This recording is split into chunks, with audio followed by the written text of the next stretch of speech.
Bismillahirrahmanirrahim.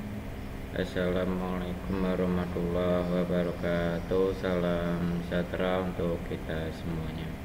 Yang saya hormati Bapak dan Ibu dosen mata kuliah Lab Akuntansi Keuangan, saya mengucapkan terima kasih telah hadir dalam mata kuliah hari ini ya. Baik, untuk mata kuliah hari ini nanti kita akan belajar yaitu tentang pembuatan akun ya. Pembuatan akun di dalam Accurate Online ya. Itu bagaimana untuk pembuatannya.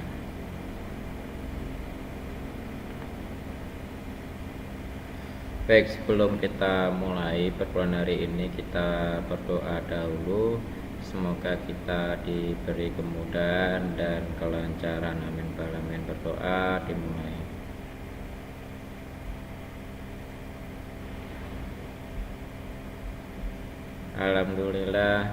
Alhamdulillah Rabbil alamin wassalatu wassalamu ala alihi washabihi wa barik wasallam. Segala puji syukur kita panjatkan kepada Gusti Allah sehingga kita bisa bertemu kembali dalam mata kuliah hari ini, mata kuliah Lab Akuntansi Keuangan. Baik.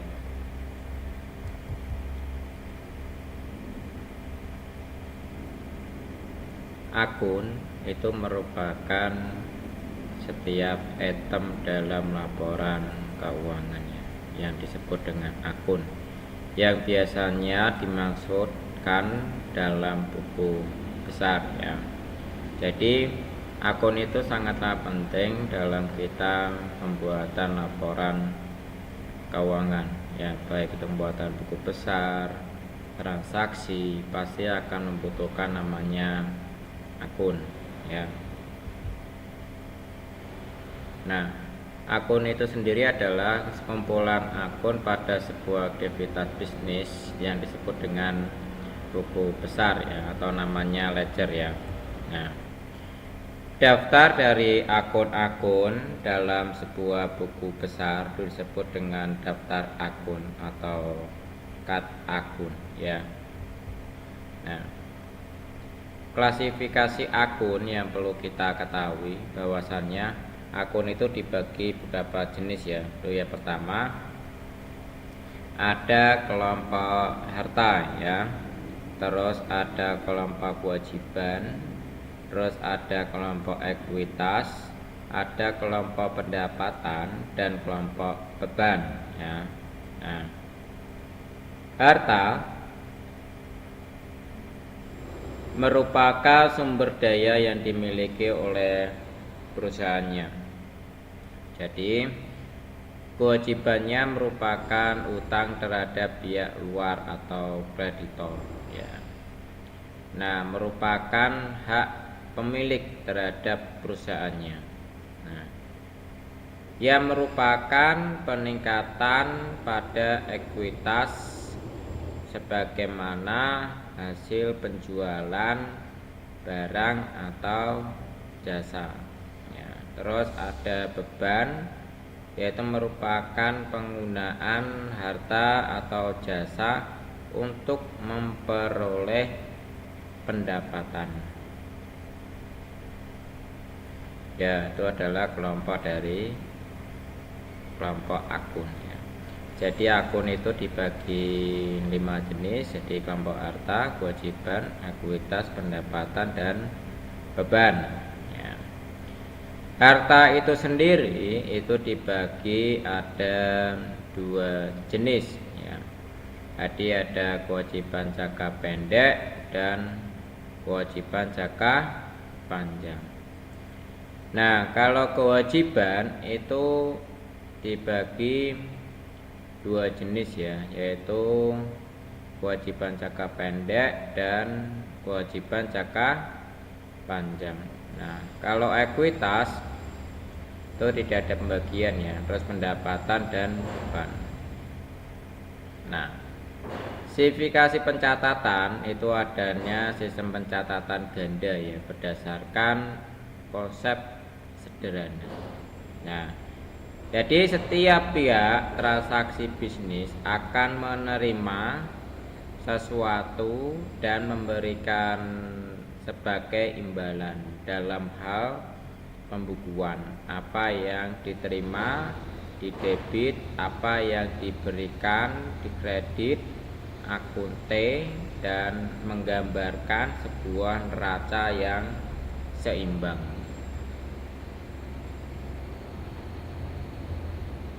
Nah, ada 6 jenis akun umum dalam bagian akun ya, antaranya ada aset atau harta, liabilitas atau kewajiban, ada ekuitas atau modal, ada pendapatan, harga pokok penjualan, HPP, dan beban ya. Itu adalah salah satunya 6 jenis akun dalam bagian akun ya. Jadi ada aset ya, liability, ekuitas, modal ya, pendapatan, harga pokok penjualan atau beban ya. Nah, manfaat dari cut akun itu apa? Nah, cut akun itu berfungsi untuk menampilkan ya laporan keuangan ya, baik dari modalnya ya, terus dari neracanya, laba ruginya, hingga laporan dari akun lainnya seperti modal, beban, dan hutang ya. Selain itu, ada beberapa manfaat dari pembuatan bagan akun ya, yaitu diantaranya pencatatan yang lebih terkendali. Jadi di dalam bagan akun ya terdapat akun name atau akun kode ya. Kode akun ini menjadi identitas transaksi yang lebih mudah dilihat dan diingat. Dengan demikian, catatan lebih mudah dikembalikan ya dibandingkan dengan dianalisis dengan cepat, sehingga digunakan untuk pengambilan keputusan ya. Itu adalah manfaat dari cut akun perusahaan ya. Bahwasannya perusahaan itu selalu mengecek laporan keuangannya ya, baik itu laporan neracanya, laba ruginya ya. Gunanya untuk apa? Karena untuk kita digunakan untuk tender misalnya ya, untuk pengajuan perkembangan perekonomian perusahaannya. Makanya pimpinan selalu mengecek laporan keuangannya setiap bulannya ya. Nah, penyesuaian atau perbaikan catatan yang lebih mudah. Ketika terjadi kesalahan atau adanya transaksi tambahan, penyesuaian atau perbaikan jadi lebih mudah dilakukan dengan adanya bagan akun ya. Jadi pemrosesan hasil catatan yang lebih mudah. Jadi bagan akun itu mempermudahkan itu pemrosesan hasil dari catatannya atau data yang telah diproses, dan pemrosesan tersebut akan lebih terkendali dengan baik. Jadi penyusunan laporan yang lebih mudah, adanya bagan akun itu mempermudah perusahaannya dalam membuat laporan yang baik. Jadi laporan yang lebih mudah terbaca sehingga membantu memberikan dasar baik ya untuk pengembalian keputusan ya. Itu makanya diperhatikan oleh pimpinannya. Makanya biasanya itu selalu dari pihak pimpinan ya atau komisarisnya itu selalu bertanyakan ya kepada bendaranya itu bagaimana perkembangannya, apakah sudah membaik laporan keuangan kita, itu akan selalu dijaga ya. Nah, unsur syarat jenis kode bagan akun itu umumnya ada 2 unsur yang selalu dipakai dalam bagan akun ya. Jadi untuk mempermudahkan perusahaan dalam menyusun akun secara sistematis, yaitu ada akun kode, ada kode name ya. Nah, Akun kode itu adalah rangkaian yang disusun beberapa angka, huruf dan kombinasi ya. Nah, dan ada angka huruf ya. Nah, akun kode bertujuan untuk membedakan setiap jenisnya ya.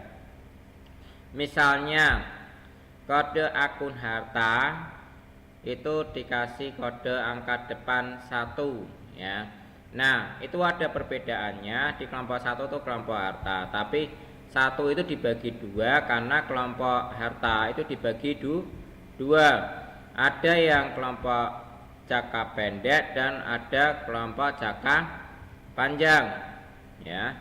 Nah, misalnya kewajiban jangka pendek itu adalah yang masa berlakunya kurang dari 6 bulan ya. Nah, jika aktiva jangka panjang atau aktiva tetap ya, itu adanya dia masa berlakunya lebih dari 1 tahun. Nah, itu adalah contohnya. Jadi misalnya kalau kelompok jangka pendek, jadi misalnya 1.1 001 itu apa? Misalnya kas perusahaan 1002 di 1.1002 misalnya itu apa? Bank misalnya seperti itu ya. Terus misalnya 1.2, nah kode depannya 1 itu kasih kelompok harta. Kode 1.2 artinya dia kelompok 2 itu adalah kelompok aktiva tetap ya. Nah, itu adalah yang masa berlakunya lebih dari 1 tahun ya. Contohnya 1.2001 misalnya apa? Bangunan ya. Jadi misalnya seperti itu ya. Jadi bangunan kan aktiva tetap ya, contohnya seperti itu. Terus 1.2002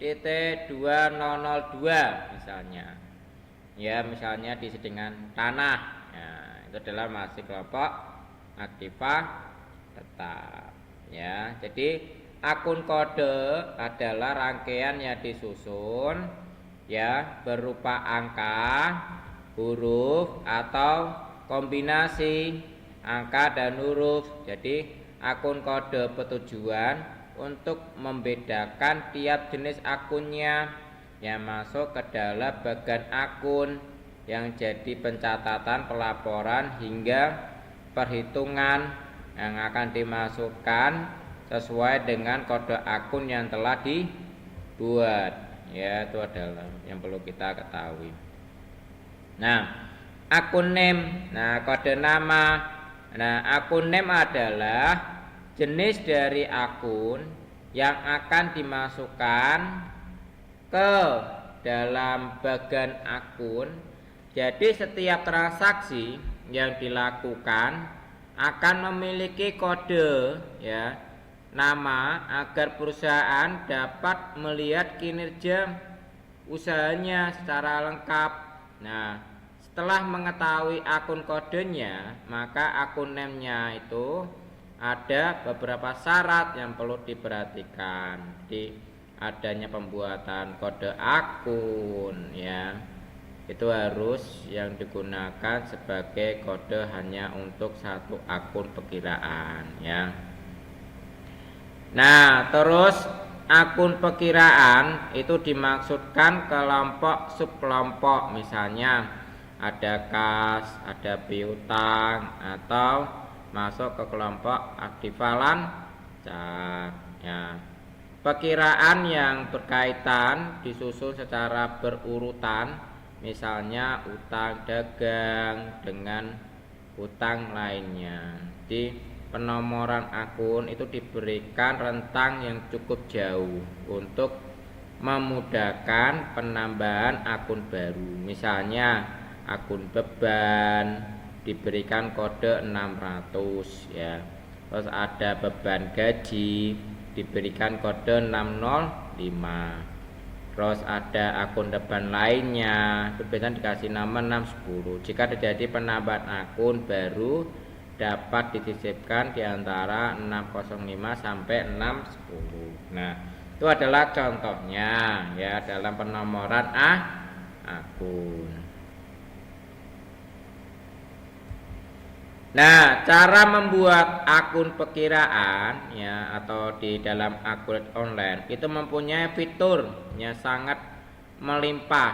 Ya, di salah satunya yaitu akun perkiraan sebelum memulai cara membuat akun perkiraan. Jadi, Anda tuh harus memiliki database terlebih dahulu ya untuk mengaktifkan database tersebut. Jika sudah memiliki dengan cara yang pertama yaitu memasukkan database yang ada di dalam akun online dan pastikan database tersebut sudah teraktivasi terlebih dahulu ya, karena kalau belum namanya pembuatan database di dalam akun online maka mahasiswa tidak bisa membuat namanya akun ya, pembuatan akun dalam akun online. Nah, bedanya kalau di dalam akun online itu mahasiswa cukup registrasi menggunakan email ya, email yang telah mahasiswa daftarkan ya di dalam akun online. Nah, nanti itu berbasis teknologi sudah sistem cloud ya.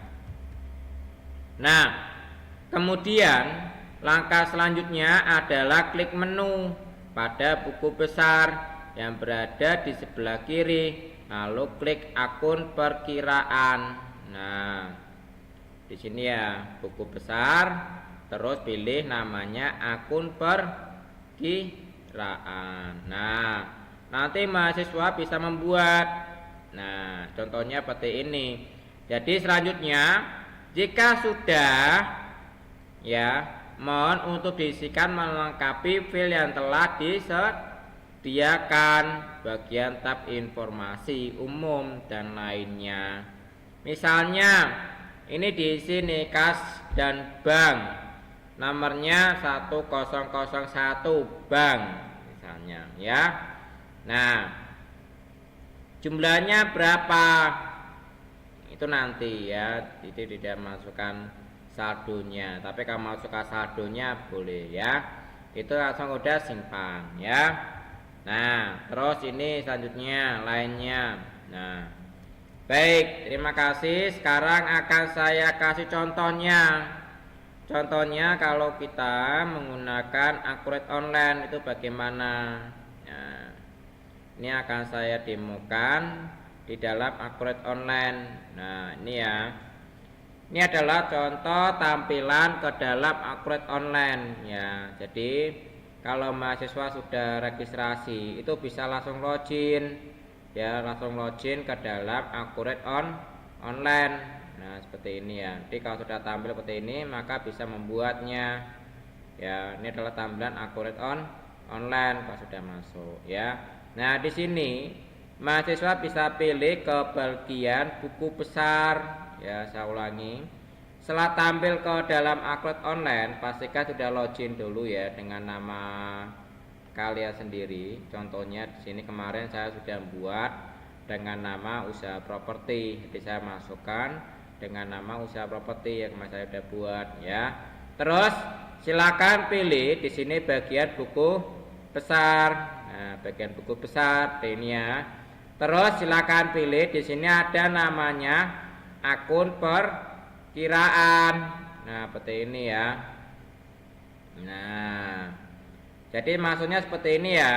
Nah, di sini dalam akun online itu sudah terbagi-bagi ya, sudah ada yang sudah dibuatkan oleh akun online. Contohnya seperti ini. Ini contoh yang sudah saya isi ya. Nah, contohnya seperti ini. Oke, yang perlu kita ketahui ya, misalnya Pak, kalau saya sudah mengisi ini ya, langsung saya mau mengerjakan boleh ya, boleh langsung dikerjakan ya. Misalnya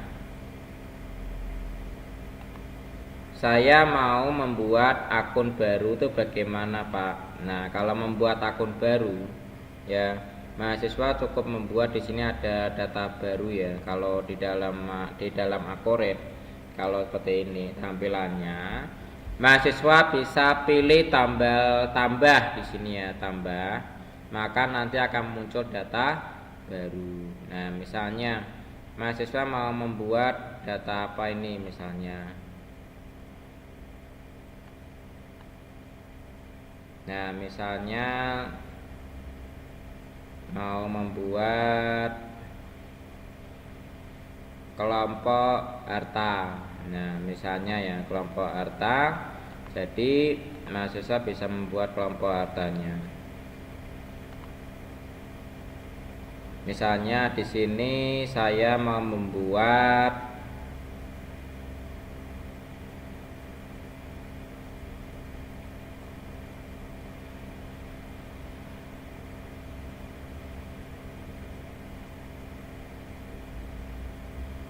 ya, misal saya membuat namanya kas kecil ya, misalnya di sini kan namanya, misalnya ini saya ganti menjadi kas besar, misalnya saya ganti menjadi kas besar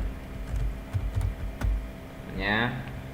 Terus saya mau membuat baru nih, saya dengan namanya adalah kas kecil. Jadi misalnya saya masukkan di sini 1003 ya. Jadi kita buat dengan nama 1003 ya.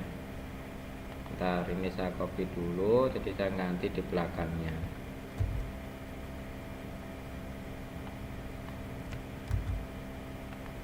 Nah, contoh saya membuat akun baru, di belakangnya ini adalah kas kecil. Nah, seperti ini ya. D akan masuk ke sini ya, langsung kita bisa simpan ya. Maka nanti yang telah kita buat itu database-nya akan tersimpan langsung ke dalam Akoret Online. Nah, kita lihat di sini akan muncul namanya kas kecil ya. Nah, di sini cara membuatnya, jadi mudah ya cara membuatnya ya, tidak terlalu juga ya. Nah, terus misalnya saya mau membuat akun persediaan ya, misalnya saya buat akun persediaan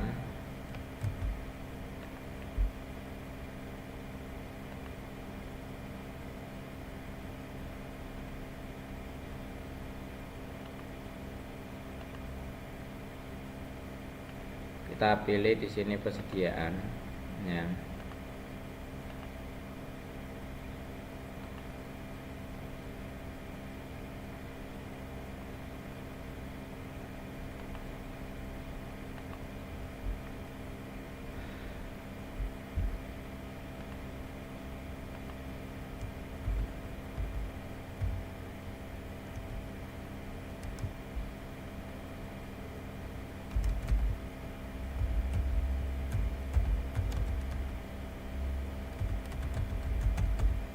Oke, seperti ini ya. Misalnya saya isi persediaan dengan nama 110403 dengan nama monitor Samsung. Kode kita simpan. Ya. Nah, maka kalau kita cek di sini, maka akan langsung tampil ya.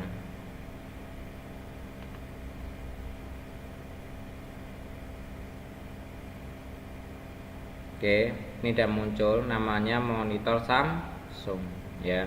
Oke, dari sini cara membuatnya, membuat daftar akunnya. Jadi saya ulangi lagi.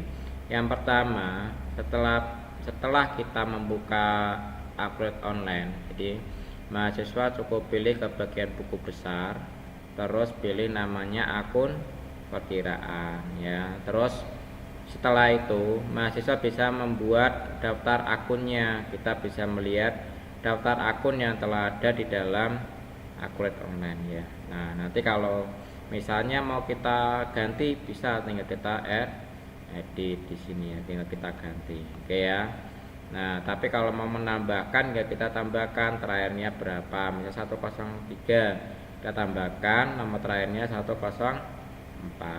Nah, contohnya seperti itu ya. Nah, contohnya seperti ini, ditambahkan. Nah, nomornya berapa, namanya apa. Oke ya. Begini cara membuatnya. Ya, misalnya